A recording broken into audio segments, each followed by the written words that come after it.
"Come here, sexy. Let me feel you." The biker's voice roared across the smoky bar, his hand reaching out with arrogant confidence. But before his fingers could land, the woman turned sharply, eyes burning with defiance. "You don't know who you're messing with." The gang froze for a moment, then burst into laughter, until her words sliced through the noise. "Neither do you," she replied boldly, her voice steady as steel. The bikers exchanged stunned glances. Never before had someone, let alone a black woman standing alone, spoken back to them like this. The bar went silent. Every eye locked on her as she stood unshaken, daring them to take another step. They wanted to know what gave her such courage. Before I continue, smash that subscribe button, hit the notification bell, and drop a comment telling us where you're watching from. Because this story is about to get intense, and trust me, you don't want to miss what happens next. The night was alive, with the hum of engines outside and the thick haze of smoke that lingered in the air inside the bar. Pool balls cracked in the corner, laughter rose from groups of men in leather vests, and the scent of spilled beer mixed with gasoline and sweat. It wasn't the kind of place where strangers were welcomed kindly, and yet the heavy wooden door swung open to reveal her. A black woman, tall and graceful, walked in with the confidence of someone who had weathered storms far worse than this. She wore a simple white top that hugged her frame, blue jeans that carried elegance despite their casual cut, and a pair of boots that clicked firmly against the floorboards. Every head turned. Conversations stumbled into silence. In that moment, she wasn't just another customer walking into a bar. She was an outsider, a disruption to their space, and for some of the men, the perfect target. At the far end of the bar sat their leader. He was broad-shouldered, his arms inked with tattoos that told a history of violence and pride, his beard thick, his smirk sharper than any blade he might carry. His eyes followed her, lingering too long, studying her in a way that stripped away courtesy and dripped with arrogance. He leaned forward, whispering to the bikers at his side. They chuckled darkly, nodding, waiting for his move.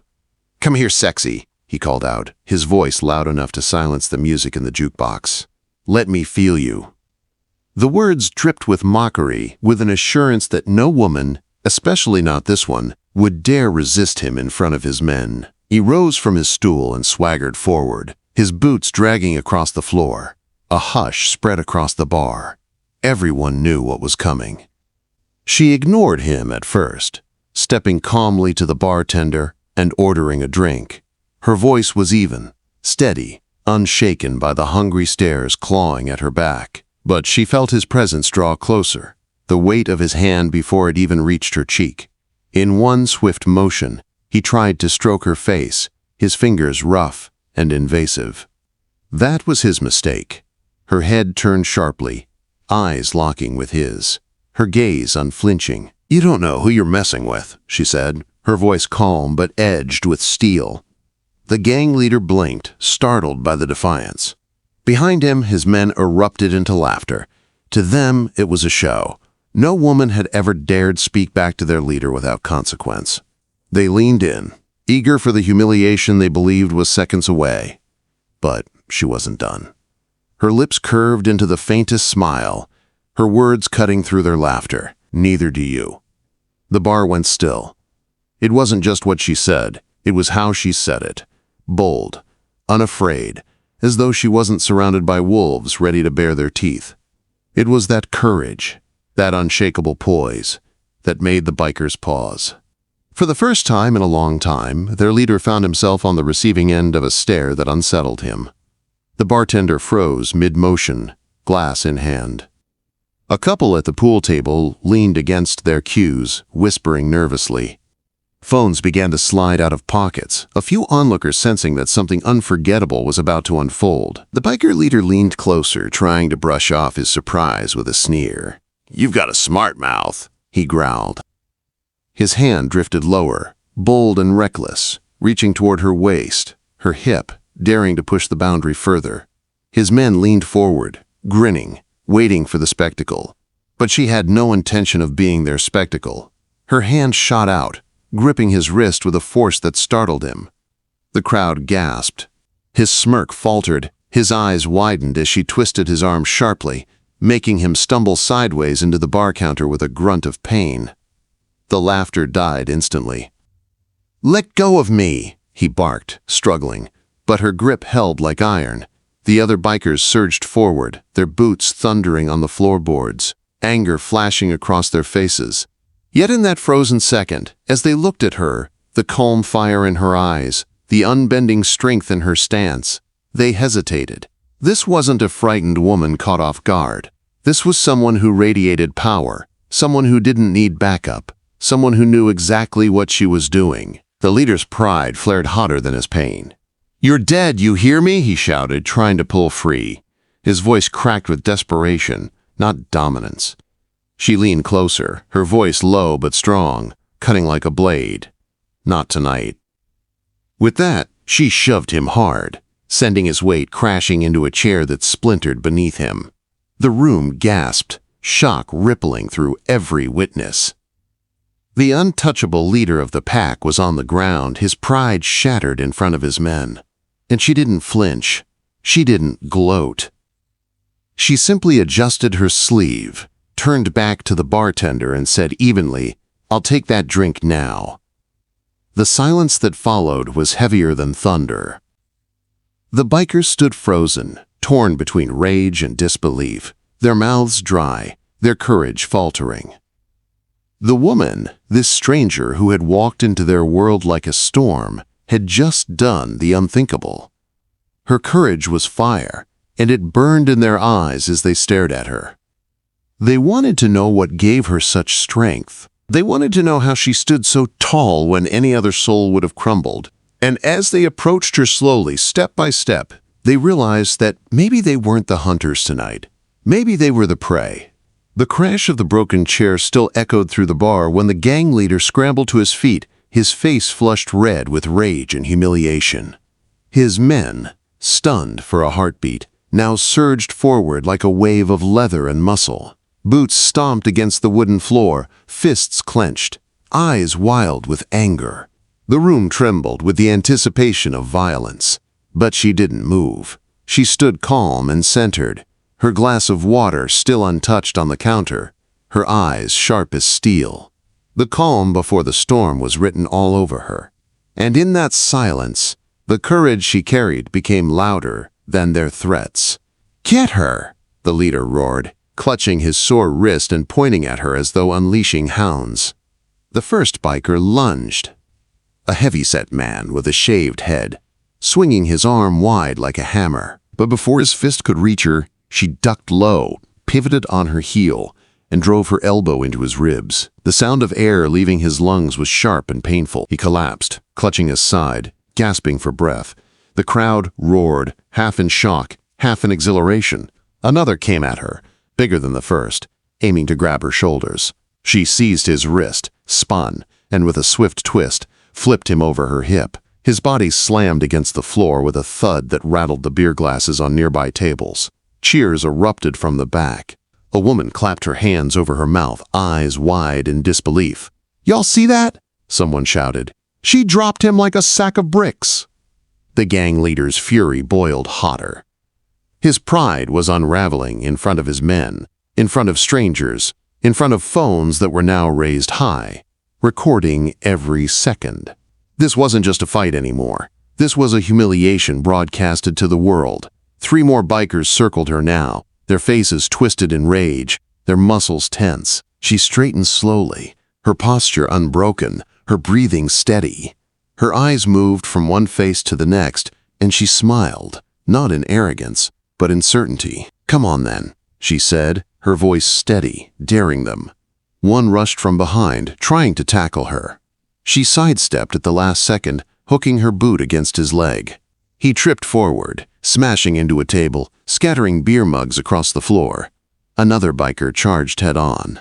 She met him with a swift knee to the gut, followed by an uppercut that snapped his head back. He staggered, blood trickling from his lip, his bravado crumbling into pain. The last one in the trio tried to grab her hair, but she spun, caught his arm mid-swing, and slammed him down across the bar counter. Bottles toppled, shattering into glittering pieces around his head. The bartender ducked, too shocked to do anything but watch. By now, the bar was thunderous. People shouting, laughing, some hollering in support, others stunned into silence. It was chaos, but in the center of it stood one woman, unshaken, her movements precise and powerful, each strike sending a message. She was no one's prey. The leader, shaking with rage, grabbed a stool and hurled it at her. She ducked low, the stool crashing into the wall behind her. Splinters flew. He lunged with a roar, swinging wildly, desperate to reclaim his pride. But his desperation made him sloppy. She blocked his punch, caught his arm and twisted.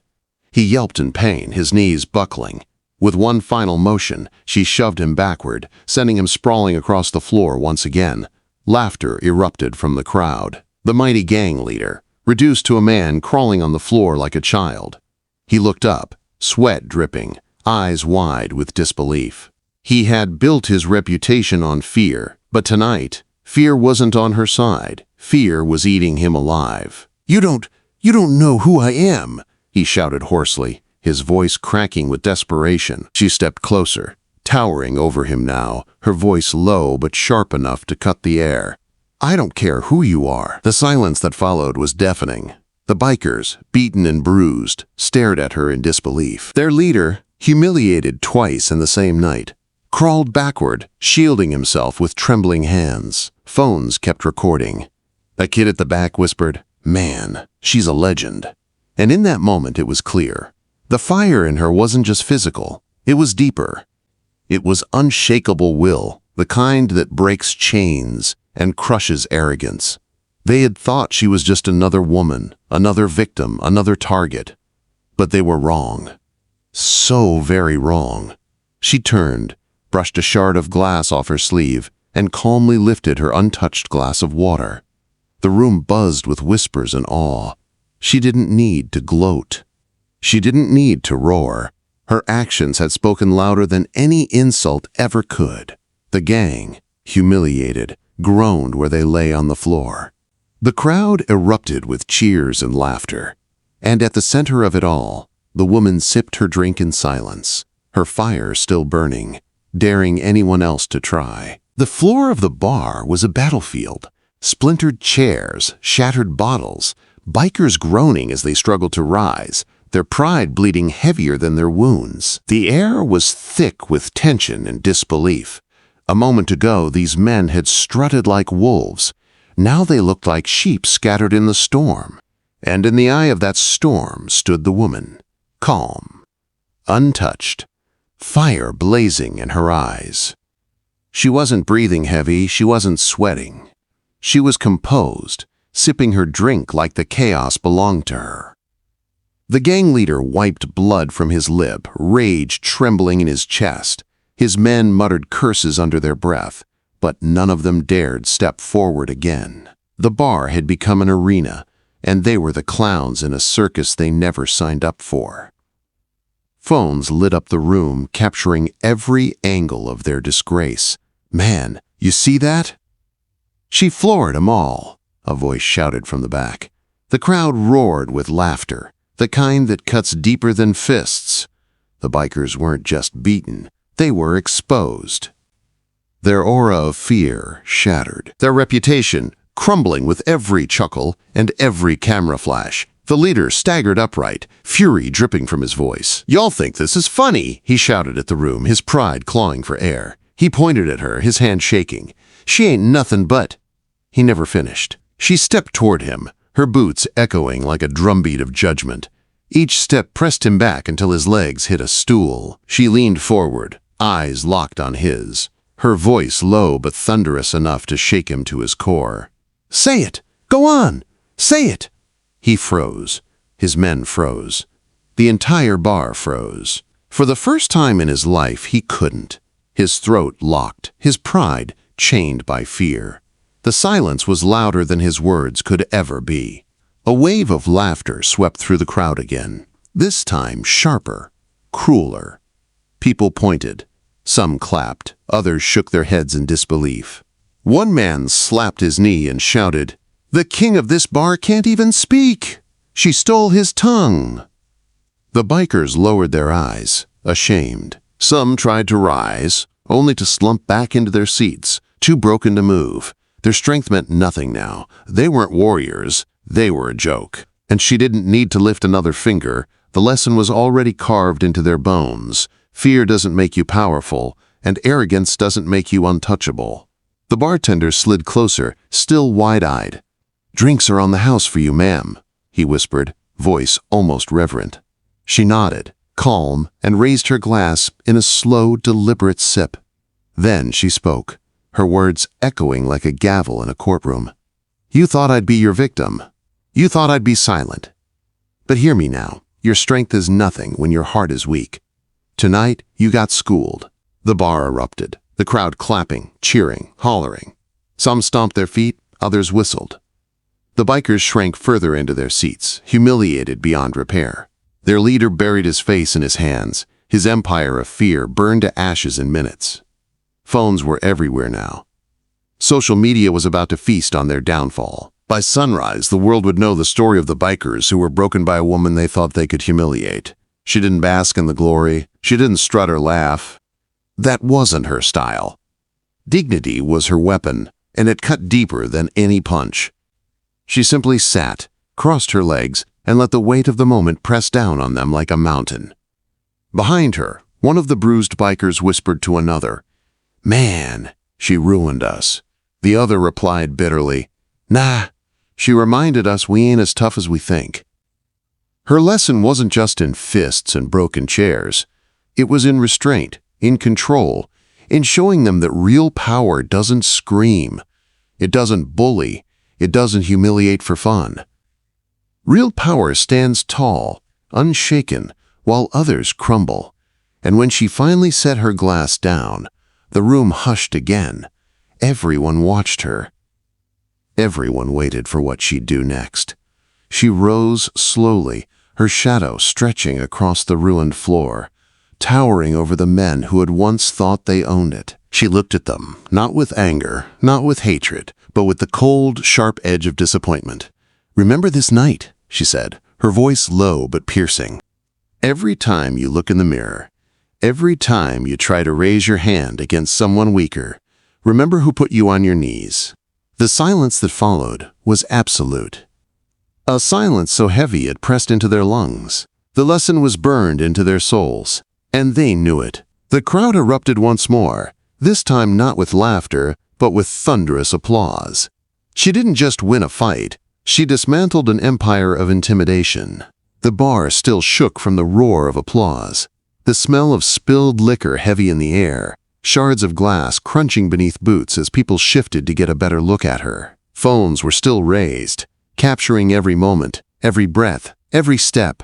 The bikers sat slumped in shame, their bruises glowing under the dim neon lights, their pride scattered like the broken bottles around them. And yet, in the middle of it all, she stood tall, untouched, unbroken, untouchable. She finished the last sip of her drink slowly, deliberately, as if she had all the time in the world. Her eyes never once flicked toward the bikers. She didn't need to. Her silence cut them deeper than any insult could. The room waited for her next move like an audience hanging on the final note of a symphony. She set the glass down with a soft clink. The sound echoed through the room like a gunshot. Reaching into her purse, she pulled out a few crisp bills and laid them on the counter. But she didn't just pay for her drink. She added enough to cover the bikers, scattered beers as well. The bartender blinked, stunned. "Ma'am, you don't have to." She raised a hand, silencing him with the same calm authority she'd used to silence fists. "No, I'll pay. Every last drop. Consider it a lesson fee." Gasps rippled through the crowd. The insult was poetic, a strike sharper than any punch. The men who had tried to treat her like nothing were now being treated like her charity case. The gang leader lifted his head, blood on his lip, pride shattered. His voice was hoarse when he muttered, "Why? After all this, why would you pay?" She turned her gaze on him, her expression unreadable, but her eyes burning with truth. "Because unlike you," she said, her voice carrying across the bar, "I know what real strength looks like. And it doesn't come from fists or fear or gangs. It comes from respect. You tried to take mine, and now I'm leaving with yours." The crowd erupted again, cheers, whistles, shouts of approval. Some even pounded the tables, chanting her name though they didn't even know it. Phones caught the exact moment his head dropped in shame, the moment her words crushed whatever remained of his arrogance. She adjusted her jacket, smoothed her hair, and without another glance at the broken men behind her, she turned toward the door. Each step of her boots echoed like a drumbeat of victory. The neon bar sign glowed above her, casting her in light as she pushed the door open. Cool night air rushed in, carrying away the stench of smoke and humiliation. She paused on the threshold. The whole bar leaned forward, waiting, holding their breath. She didn't disappoint. She looked back once, her silhouette framed in the doorway, her voice sharp and unforgettable. Next time you think about laying hands on someone, remember tonight. Remember who dropped you, and remember who paid your bill when you didn't deserve it. Then she was gone. The door swung shut behind her, the sound final, like the closing of a book. Inside, the crowd erupted into thunderous cheers that shook the walls. People clapped her name into the night, laughing at the bikers who sat hollow-eyed, broken in body and spirit. Their reign of fear had ended not with a rival gang or a police raid, but with one woman who refused to bow. Outside, her silhouette moved under the glow of a streetlight, boots striking the pavement in rhythm. She didn't look back. She didn't need to. She had left her mark, burned into the hearts of everyone inside. In that moment, she wasn't just a woman who walked into a bar. She was a storm, a legend. The story they'd all tell for years, about the night a black woman walked into the lion's den, turned kings into clowns, and walked out with her head higher than ever. And with that, the night swallowed her footsteps, carrying her dignity into the darkness, leaving behind nothing but shattered glass, broken pride, and the memory of a fire that could never be extinguished. And just like that, she walked away, leaving a trail of shattered pride, broken bottles, and a lesson the bikers would never forget. One woman against a gang, and in the end, it wasn't even close. If you thought this was intense, wait until you see what happens in the next story, because the twist will leave you speechless. Don't forget to hit that subscribe button, turn on the bell, and drop a comment telling us where you're watching from. And just like that, she walked away, leaving a trail of shattered pride, broken bottles, and a lesson the bikers would never forget. One woman against a gang, and in the end, it wasn't even close.